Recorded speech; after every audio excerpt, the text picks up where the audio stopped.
There is a question that has haunted every civilization that has ever tried to organize itself into something worth calling a society. The question is not, what is good, that one is easy. Everyone agrees that good things should happen. Everyone agrees that suffering should stop. The real question is, who counts? Who counts when you are deciding whether to go to war? Who counts when you are distributing food? Who counts when you choose between the stranger dying on the road and your own child sitting at the table? Most of us, if we are honest with ourselves, already know our answer. And most of us, if we are honest, know that our answer is partial. We count the people we love. We count the people who look like us, speak like us, belong to the same tribe. And then, somewhere further out, the counting gets vaguer, less certain, less urgent. In the 5th century before the Common Era, in a China tearing itself apart with war, a philosopher named Mozi decided that this was the central disease of humanity. Not ignorance, not greed, not even cruelty. The disease was partiality. The disease was the quiet, ordinary, very human habit of caring more about some people than others. He called his curial Jian'ai. 2 characters, 2 syllables, translated into English as universal love, or sometimes inclusive care, or sometimes impartial concern. And the moment you hear what he actually meant by those words, you realize you are not listening to ancient history. You are listening to a question that is still alive, still unresolved, still asking to be answered right now, tonight, in the world you will wake up to tomorrow. This is the philosophy of Mohism. It is older than Christianity. It is older than the Roman Empire. It competed with Confucianism for centuries and very nearly won.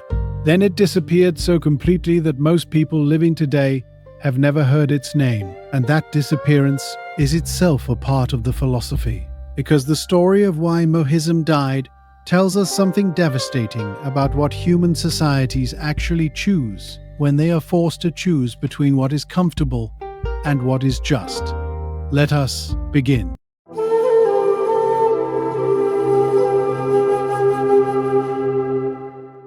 To understand what Mozi was proposing, you first have to understand what the world looked like in 5th century BC China.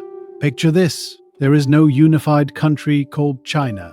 Instead, there are dozens of competing states, each with its own ruler, its own army, its own claim to territory. They are in almost constant conflict. The period is called the Warring States for a reason. It is not metaphor. Armies move across the countryside, cities are besieged, populations are starved, conquered, absorbed. A general might wake up in a kingdom and go to sleep in a ruin. In the middle of all this chaos, philosophers are doing something remarkable. They are competing loudly in public for the ears of rulers, because everyone understands that ideas have consequences. Whoever convinces the king has the power to shape the world. The dominant school at the time was Confucianism. Confucius had died a few decades earlier, and his followers were everywhere. Their core message was beautiful in its own way. The solution to social chaos is ritual, hierarchy, and family loyalty. If everyone knows their place, honors their parents, respects their superiors, and performs the proper ceremonies, society will cohere. Order will emerge. The family is the model for everything. Mozi, who would become Mozi, Master Mo, grew up somewhere in this world. Most historians think he came from the artisan class. A craftsman, perhaps a carpenter or a wheelwright. The evidence is in his language. His writings are full of metaphors from the workshop. The compass, the carpenter's square, the plumb line. These are the tools of a man who builds things, who measures things, who cares whether the structure actually stands. And what Mozi saw, from his craftsman's vantage point, was that the Confucian solution was not working. Yes, the rituals were beautiful. Yes, the family loyalty was real. But if everyone loves their own family more than strangers, what happens at the border? What happens when your family's interests conflict with another family's survival? What happens when the ruler, who is supposed to be a model of virtue for all, decides that his state's prosperity is worth the destruction of a neighboring state. The Confucian answer, Mozi concluded, was simply moving the tribalism up one level. Instead of the individual, you now had the family. Instead of the family, you now had the state. But the logic was the same. My people matter more than your people. And that logic, Mozi argued with devastating precision, was the source of every war, every famine, every injustice in the world. He was perhaps 30 years old when he began to teach. By the time he was done, he had built something that had never existed before in China. A philosophical school that was also a movement, a community, a quasi-military organization capable of traveling across the country to defend smaller states against larger aggressors. He was not just thinking about ethics. He was trying to live it.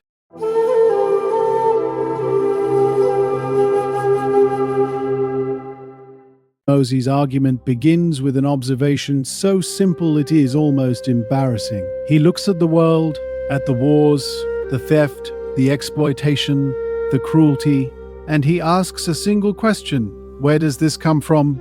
And his answer is, it comes from partiality. When a thief robs a house, Mozi points out, the thief loves his own house more than the neighbor's house. So he takes from the neighbor to benefit himself. When a general wages aggressive war, he loves his own state more than the state he is attacking. So he destroys another people's city to benefit his own. When a ruler exploits his people, he loves his own comfort more than their suffering. In every case, the structure is the same. There is a self, or a group identified as self. There is an other, or a group identified as other. And the self is consistently prioritized over the other, no matter what the cost to the other. Mozi called this bi, or discriminatory love. Love with distinctions. Love that grades people according to their proximity to you. Now here is where Mozi gets philosophically precise in a way that takes your breath away. He says, imagine a man is going to war for a long time.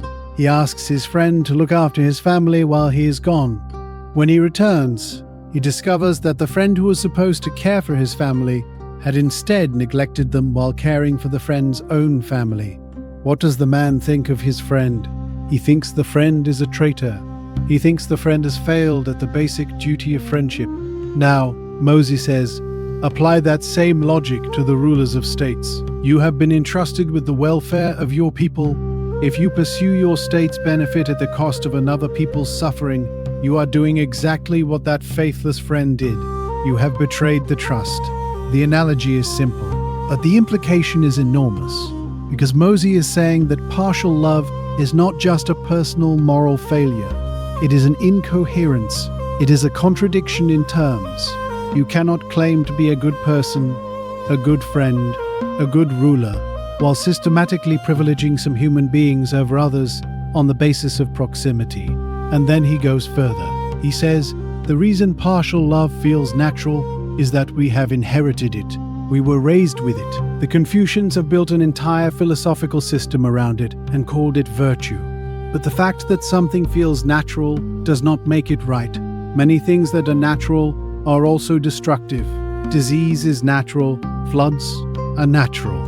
Selfishness is natural. The question is not what feels natural. The question is what actually works, what actually produces a world where human beings can survive and flourish. And partial love, Mozi argues, does not work. It never has.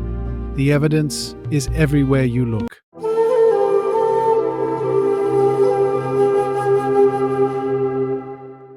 Here is where things get complicated, and where Mozi gets misunderstood constantly, even today. When people hear universal love, they often imagine something warm and vague, a feeling, an emotion, the kind of diffuse goodwill you might feel toward humanity in general while eating breakfast and reading uplifting news. Mozi did not mean that. He was not asking you to feel the same emotional warmth toward a stranger in a distant province that you feel toward your own child. He was not saying emotions are interchangeable. He was not a fool. What he was asking was something much more radical and much more specific. He was asking you to give equal weight to the suffering and the flourishing of every human being when you make decisions that affect them. The Chinese word Jian means inclusive or together, not equal in feeling but included in consideration. The AI means care, concern, attention. Jian'ai is inclusive care. It means that no one falls outside the circle of your moral consideration. Think about how different that is from how we actually live. Right now, in the world as it is, decisions are made constantly that trade the suffering of distant strangers for the comfort of people closer to home. A government chooses to protect its own farmers even when the policy causes food shortages elsewhere. A company externalizes the costs of its production onto communities that have no political power to resist. A consumer makes a purchase without ever thinking about the conditions under which the product was made. None of this is unusual. None of this is considered monstrous. It is ordinary. It is the water we swim in. Mozi was saying, this ordinariness is the problem, not the dramatic evil of the tyrant or the murderer. The quiet, ordinary, structural evil of a world organized around partial concern. And his solution was not a feeling. It was a standard. He used the image of the carpenter's tools. A carpenter does not measure by eye. A carpenter uses a compass and a square, objective tools that give the same result regardless of who holds them or what they want the result to be. Mozi was proposing that morality needed the same thing, an objective standard that would give the same result regardless of whose people were involved. That standard was Jian'ai. You ask for every decision, does this benefit all the people it affects, or only some? Does this harm any person who has not consented to be harmed? Would I accept this outcome if I were on the other side? It sounds simple. It sounds almost obvious. And that is part of Mozi's genius, and part of what made him dangerous. Because if you actually apply that standard consistently, almost everything changes.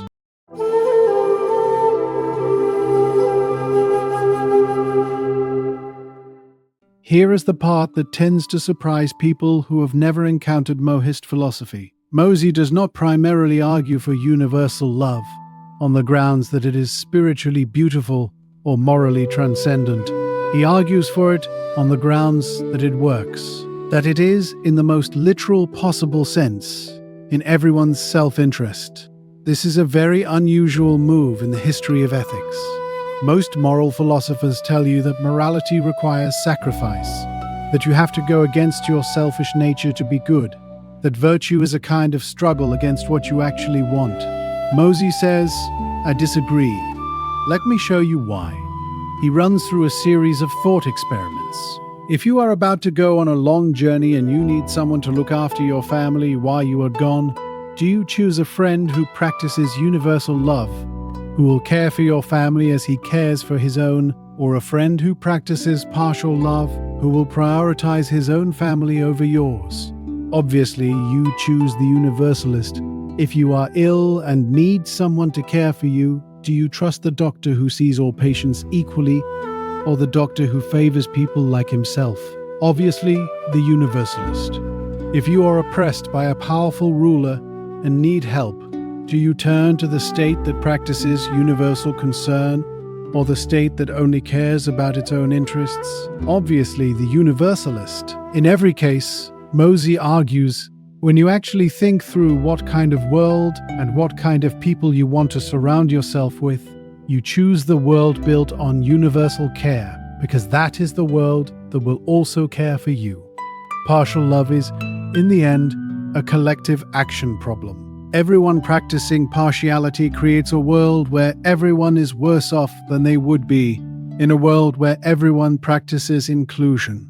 This argument predates the theory of the prisoner's dilemma by over 2,000 years. It anticipates the modern concept of the social contract, and it arrives at the same conclusion that game theory would later confirm mathematically in repeated interactions among people who can remember each other's behavior. Universal cooperation is the most stable equilibrium. Mozi was not just a moralist. He was a strategist. He was a systems thinker.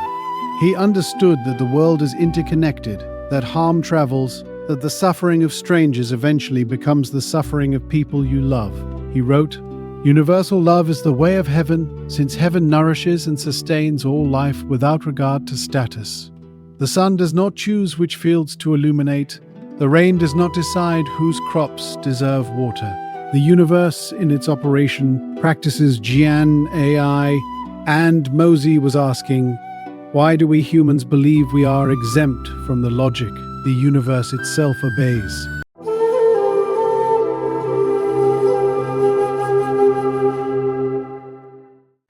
This is where Mohism gets strange for modern readers, and where it becomes, in a way, even more interesting. Mozi was not just a moral philosopher. He was also, in a very specific sense, a religious thinker, and his religion was unusual enough that it made him controversial in his own time, among people who otherwise agreed with him on ethics. Mozi believed in heaven, Tian, as a personal moral force, not the abstract, amoral heaven of the Taoists, which simply flows and contains without judgment. Not the ritual heaven of the Confucians, which validates hierarchy and ceremony, but a heaven that loves all people equally, that has a will, that rewards virtue and punishes cruelty, that genuinely cares whether you hurt someone. He wrote, "What is the will of heaven? It is to love all the people in the world without distinction." For Mozi, this was not poetry. This was the foundation of his ethics. The reason universal love is the correct moral standard is not just that it works in practice.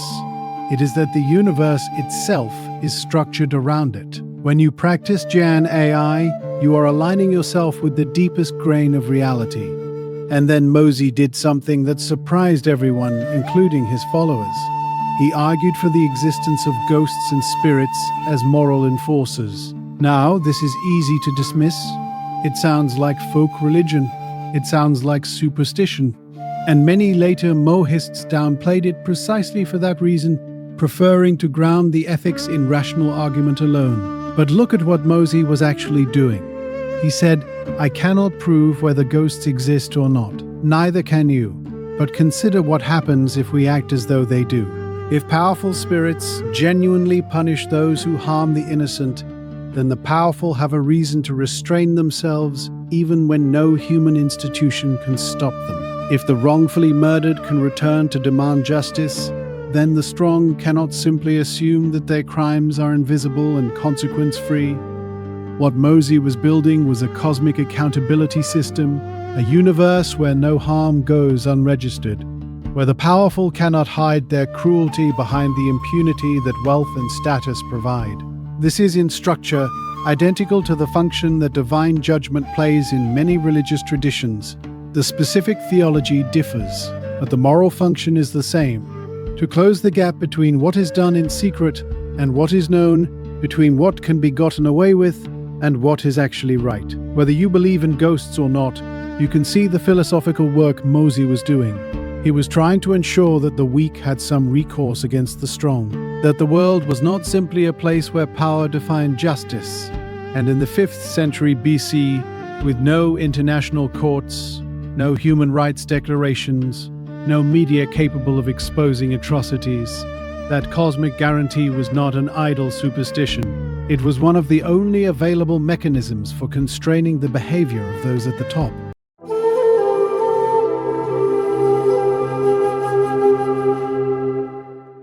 Here is something that makes Mozi unique in the history of philosophy. He did not just write about peace. He went to wars to stop them. There is a famous story recorded in the Mohist texts. Mozi heard that a powerful state called Chu was preparing to invade the smaller state of Song. A brilliant engineer named Gong Shu Pan had built new siege machines for the king of Chu, machines capable of breaking through defenses that had previously held. Song, outgunned and outnumbered, was facing annihilation. Mozi walked for 10 days and 10 nights to reach the court of Chu. When he arrived, he took off his belt and laid it on the ground as a wall. He used sticks to represent siege machines. Then he challenged Gong Shu Pan to a strategic competition right there in the king's court. Attack with your machines. I will defend. 9 times Gong Shupan launched a simulated assault. 9 times Mozi defended it successfully, using strategies he had developed and taught to the defenders of Song. Then the king of Chu said, I can still win. I can have you killed. And Mozi said, I have already sent 300 of my disciples to Song. They are on the walls right now waiting. You can kill me, but you cannot kill the defense I have already prepared. The king of Chu did not invade. This story is remarkable for several reasons. First, it is a philosopher using his actual expertise, engineering, strategy, logistics, to prevent a war, not just to write about preventing wars. Second, it illustrates something central to Mohist ethics. The condemnation of aggression is not passive. Mozi and his followers were willing to die defending the weak. They were not pacifists in the sense of refusing to engage with violence. They were anti-aggression activists who understood that sometimes the only way to protect the innocent is to make the cost of harming them too high. Mozi's argument against aggressive war followed directly from Jian'ai. If you care for all people equally, then the people in the state you are about to invade count just as much as your own people. Their crops are as real as your crops. Their children are as alive as your children. Their suffering is as heavy as your suffering. But Mozi also made a purely utilitarian argument. War is economically catastrophic for everyone involved. A state spends years of agricultural production on weapons and soldiers. It loses workers and craftsmen to the army. It burns villages that took generations to build. It destroys populations that could have traded and collaborated. Even the victor leaves the battlefield poorer than when it arrived. He wrote something that reads almost like a modern cost-benefit analysis. He listed, line by line, the resources consumed by military campaigns, the iron for weapons, the wood for siege equipment, the food for soldiers, the labor diverted from farming and craftsmanship. And then he asked, where is the profit? Who actually gains from this? The answer consistently was, the rulers gain glory. The people gain graves. Mozi's Mohists became something extraordinary as a result of these commitments. A professional defensive military organization that would travel to any small state under threat and help it survive. They did not charge for this service. They were funded by their community and bound by an internal discipline so severe that later writers described Mohists walking until the flesh wore off their calves and the hair fell from their shins. Philosophy as a way of life that was prepared to bleed for its convictions.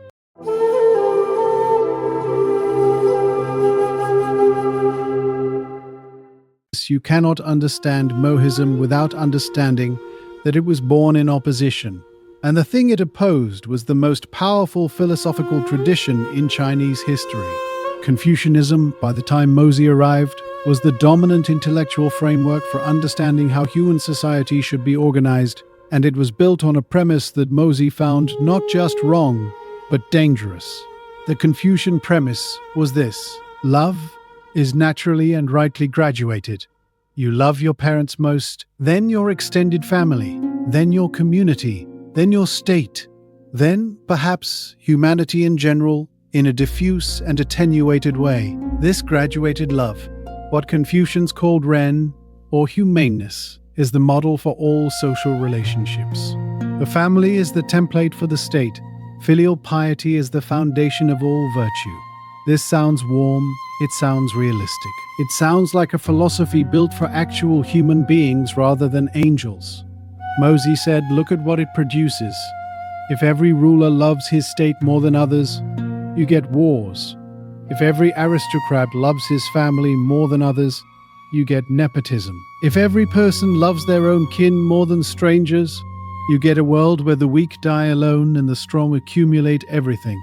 Confucian graduated love, Mozi argued, is not a solution to tribalism. It is tribalism with better manners. The Confucians fired back. Mencius, the great Confucian philosopher who was Mozi's most formidable critic, made an argument that still resonates today. He said, universal love is psychologically impossible. If you love everyone equally, You love no one in particular. The parent-child bond is the source of all genuine moral feeling. Destroy it, and you destroy the roots of morality itself. Mozi is asking us to be machines, not human beings, and a machine that cares equally for all cannot genuinely care for any. Mencius famously said that Mozi, by denying the special obligations of the family, was treating one's father as a stranger. And then, with a philosopher's flair for dramatic insult, he compared Mozi's followers to animals. This was not a polite debate. The Mohists responded, "We are not asking anyone to stop loving their family. We are asking you to extend the same protection, the same basic dignity that you give your family to everyone else. Not equal emotional intensity, equal moral weight." And they added a practical argument that cut through the philosophical abstraction. If you practice inclusive care, your family will also benefit, because you will live in a world where other people also include your family in their moral consideration. Partial love creates a world of competing selfishnesses. Inclusive care creates a world where everyone is safer. The debate went on for generations. Both sides produced brilliant arguments. Both sides had genuine insights that the other side was blind to. And in the end, history picked a winner. But the question of who won philosophically is still, to this day, genuinely open.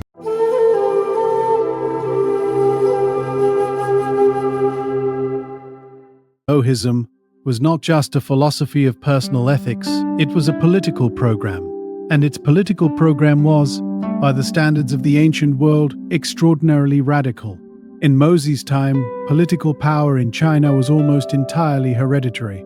The ruler's son became the ruler. The aristocrat's child became the aristocrat. Social position was a matter of birth, not ability, not character, not contribution. Mozi found this absurd. More than absurd, he found it dangerous. His argument was simple. If you want a good outcome, you should hire the person best qualified to produce that outcome. A craftsman does not hand his tools to his children and say, "These are now the tools of rulers." A craftsman learns his craft. He proves himself through his work. He is judged by what he builds. Why should governance be any different? Mozi called for Shangxian, exalting the worthy. He argued that rulers should promote officials based on ability and moral character, regardless of their family background. He argued that poor men of talent should be elevated. He argued that incompetent sons of powerful families should be bypassed. This was not a modest proposal in the 5th century BC. This was a direct challenge to the entire structure of aristocratic society. It was saying, your titles are not legitimate. Your wealth does not grant you authority. You must earn the right to lead.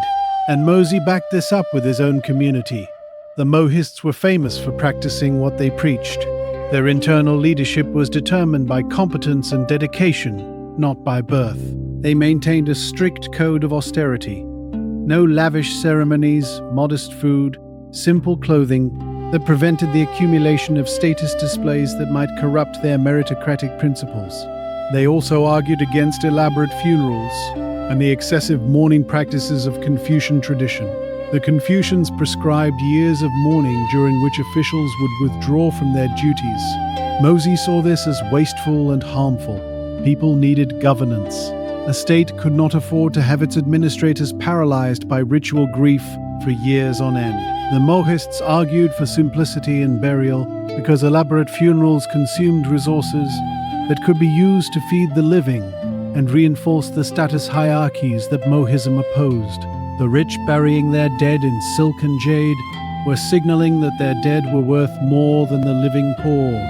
None of this made Mohism popular among the powerful, but among craftsmen, soldiers, merchants, the people who did the actual work of keeping a civilization running, it was electrifying.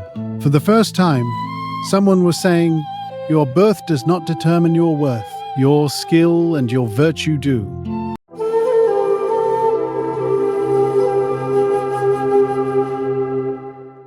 Two of Mozi's positions are consistently cited as the strangest, the most austere, the most difficult to sympathize with.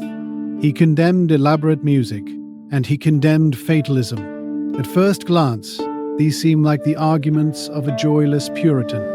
But look closer. Mozi's argument against music is not that music is bad. He specifically says, "It's not that I don't like the sound of the drum." He liked music.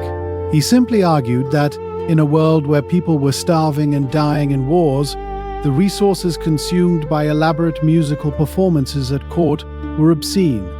In ancient China, royal musical ceremonies were not background entertainment. They were massive, expensive productions that required armies of performers, instruments, and support staff.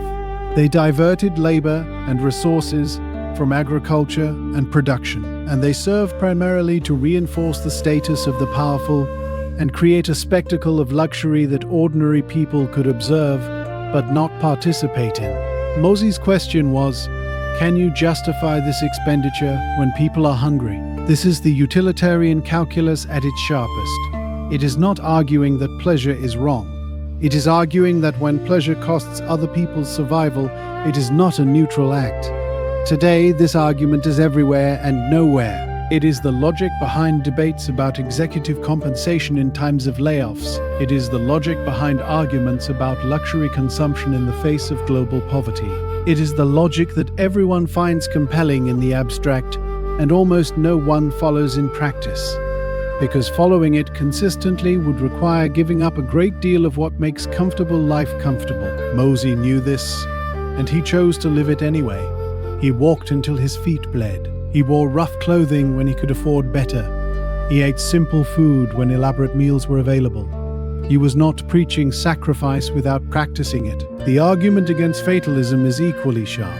Many people in Mozi's world believed in Ming fate, the idea that what happens is determined by forces beyond human control, that one's poverty, one's suffering, one's circumstances are simply what was decreed.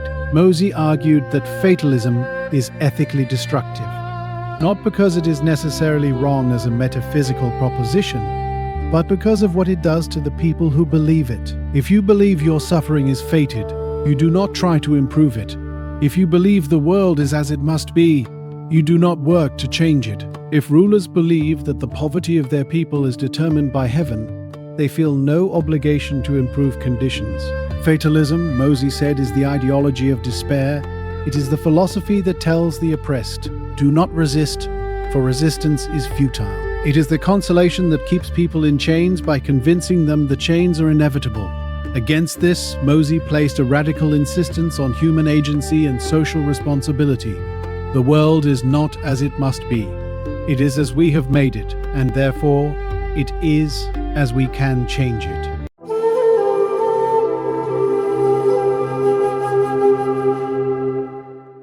Most people who have heard of Mohism know it primarily as an ethical philosophy. What they do not know is that Mozi was also, in a remarkable way, a philosopher of knowledge. And his theory of knowledge is as radical as his ethics. Mozi was acutely aware that arguments can be made for almost anything. He had watched philosophers construct elaborate systems that justified terrible practices.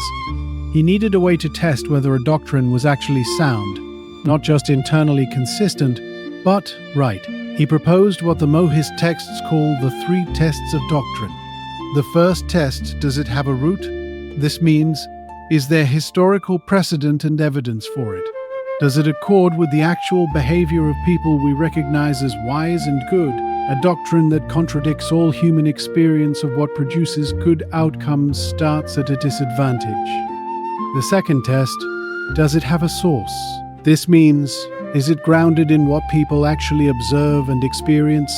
Can it be checked against reality? Mozi was an empiricist in a world that largely ran on tradition and authority. He believed that knowledge had to be tested against the world, not just against other beliefs. The third test, does it have a use? This means, when implemented as a basis for governance and action, does it actually produce benefit? Does it reduce suffering, increase welfare, protect the weak? These 3 tests together form something remarkable, a practical epistemology, a theory of how to know whether you are right, that is grounded in history, observation, and consequences. Compare this to what Mozi's contemporaries were doing. The Confucians appealed primarily to tradition and ritual. The Taoists appealed to mystical alignment with nature. The legalists appealed to the authority of the ruler. Mozi alone was saying, "Prove it. Show me the evidence. Show me the outcomes." He compared reasoning without standards to trying to tell time on a sundial that is being spun on a potter's wheel. The dial is there, the sun is there, but the motion makes measurement impossible. Without fixed standards for evaluating doctrine, every argument is just noise. This commitment to rational testing, to evidence, to observable consequences, made later Mohists pioneers in something that had almost no parallel in the ancient world: natural science. They made early observations in optics, mechanics, and geometry. They developed what would now be recognized as a philosophy of language and a theory of logic, and then history swallowed them, and it is worth asking why.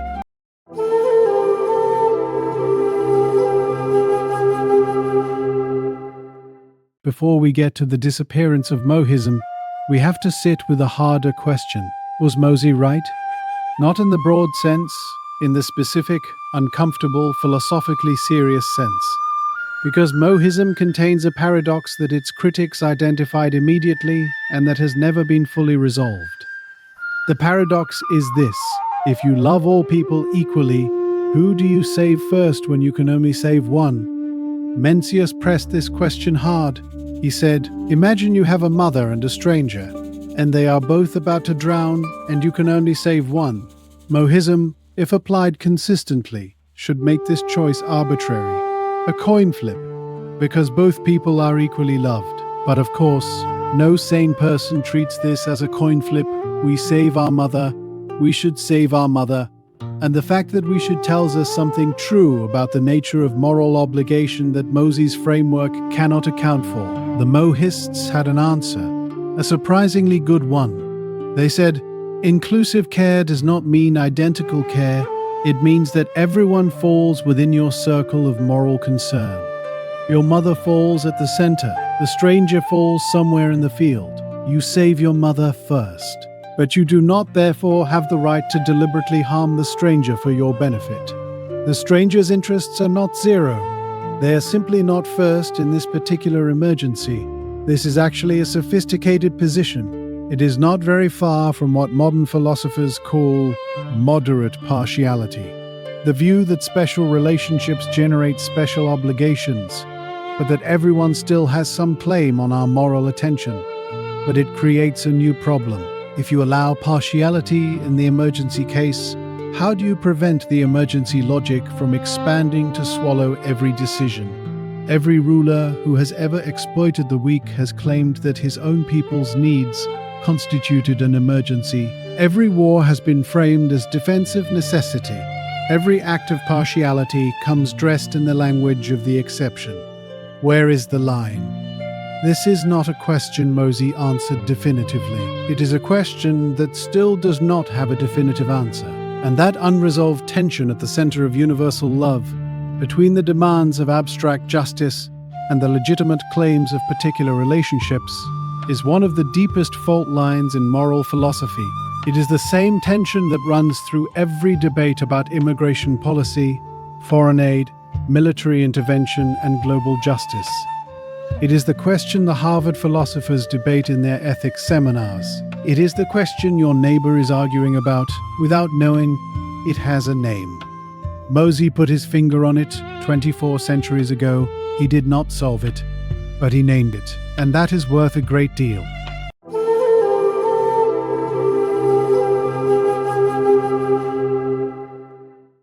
Why Mohism disappeared in the 5th and 4th centuries BC. Mohism was one of the two most powerful philosophical movements in the Chinese world. The philosopher Han Feizi wrote that the two most prominent schools in the world are Confucianism and Mohism. Mencius complained that everywhere he went, he heard either Mohist ideas or the ideas of Yang Zhu. Mohism was not marginal. It was a genuine rival to Confucianism for the soul of Chinese civilization. And then, within a few centuries, it was gone, almost completely gone. By the middle of the Han Dynasty, around 100 BC, Mohism had effectively ceased to exist as an independent school. What happened? Several things at once. First, the political situation changed. The warring states period ended. The Qin dynasty unified China through conquest. The Mohists' signature contribution, their expertise in defensive warfare, their ability to appear at a besieged city and help it hold out, became irrelevant. There were no longer hundreds of small states needing defense. There was one empire with one army. Second, the Han dynasty, which succeeded the Qin, chose Confucianism as its state ideology.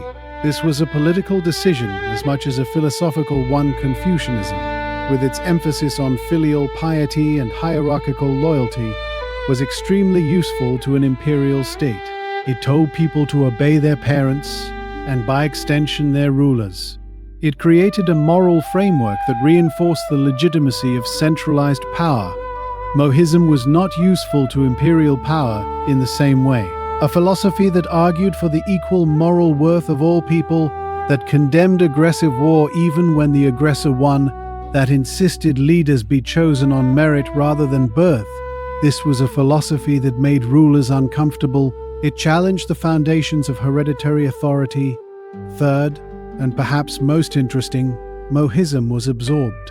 The ideas that were most compelling, the concern for social welfare, the opposition to nepotism, elements of meritocracy, were gradually incorporated into Confucianism itself, stripped of their most radical implications. The shell of universal concern remained, domesticated into a softer virtue. The sharp edge of Jian'ai, the part that actually challenged power, was quietly discarded. The philosopher Feng Yulan, reflecting on this process, said something that cuts deep. The more appealing aspects of Mohist thought became shared with rival schools, and then Mohism had nothing distinctive left to offer. It died of its own success. The world took its best ideas and forgot who had them first. There is also a fourth factor that no one talks about much, but which was probably decisive. Mohism was difficult to live. The Zhuangzi, a Taoist text that is often unkind to Mohists, describes them in unflattering terms. They press each other forward in self-sacrifice until there's no flesh left on their calves or hair on their shins. The Mohists did not just believe in austerity. They practiced it fanatically. They wore rough clothing. They ate plain food. They worked until they bled. They died defending strangers in distant cities. This is admirable. It is genuinely admirable, but it is not sustainable as a mass movement. People can sustain austerity as an emergency measure, as a way of life, over generations, with no end in sight. The recruits dry up. The community shrinks. The ideology remains, written in texts, but the living community that embodied it is gone.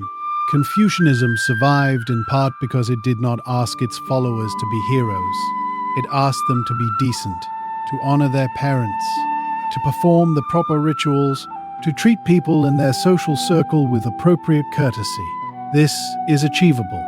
This can be passed from generation to generation without burning out. A philosophy that demands constant self-sacrifice at scale eventually runs out of people willing to pay the price. And here we arrive at a question that is not ancient at all.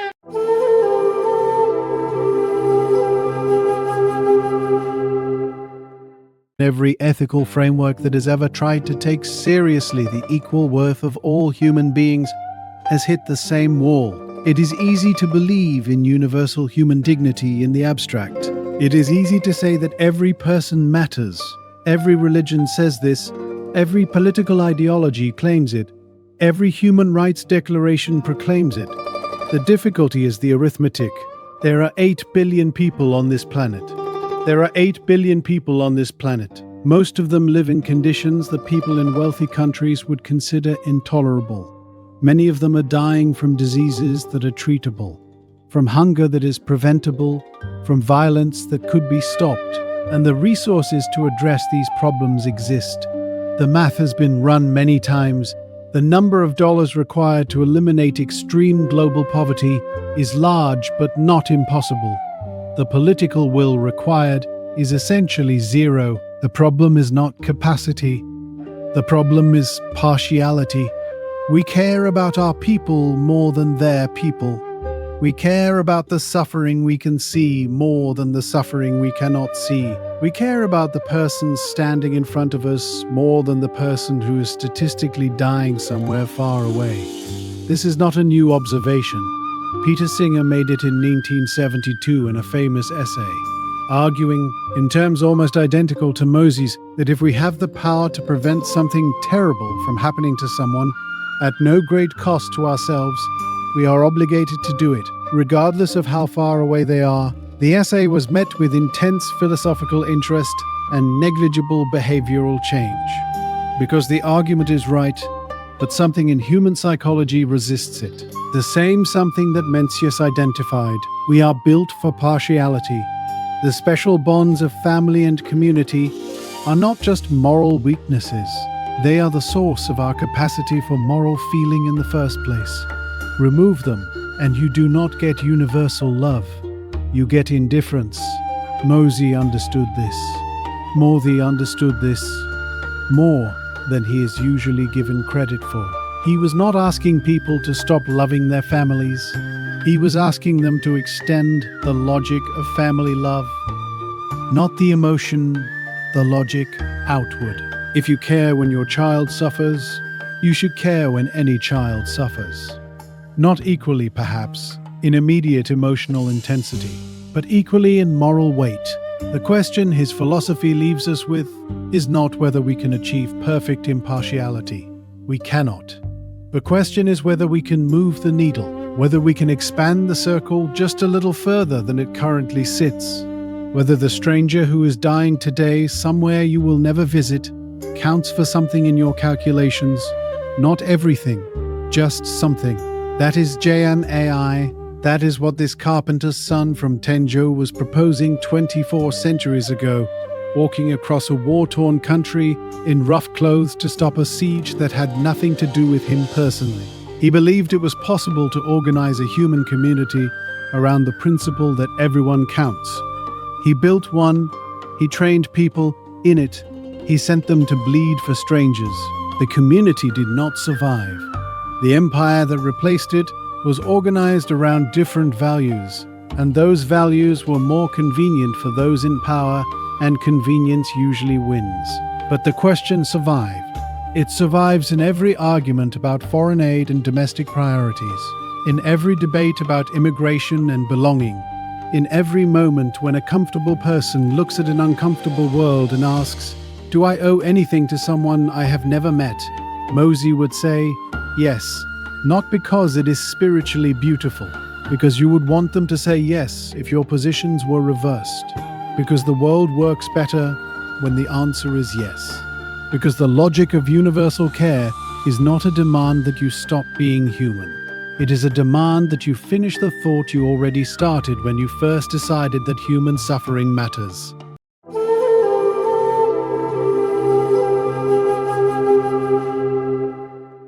There is a sentence in the Mohist text that has stayed with me since I first encountered it.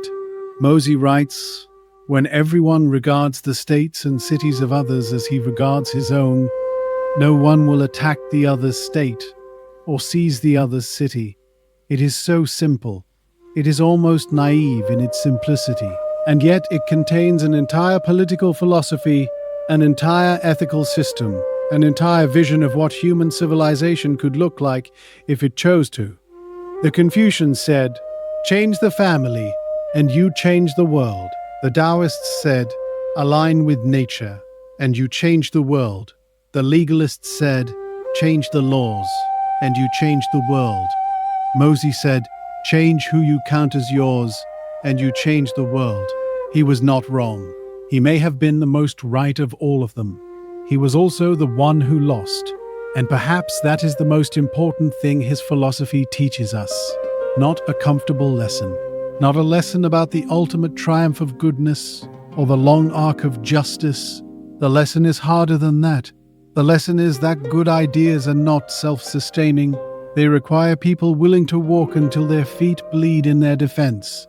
They require communities willing to live by what they preach.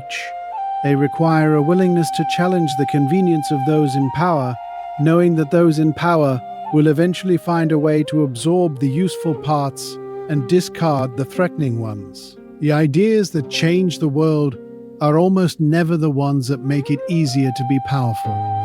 They are the ones that make it harder to pretend that the suffering of strangers is none of your business.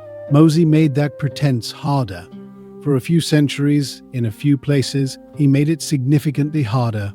And then the empire came, and everything was simplified, and history wrote the winner's name in larger letters. But the question is still here, still alive, still asking to be answered. Who do you count as yours?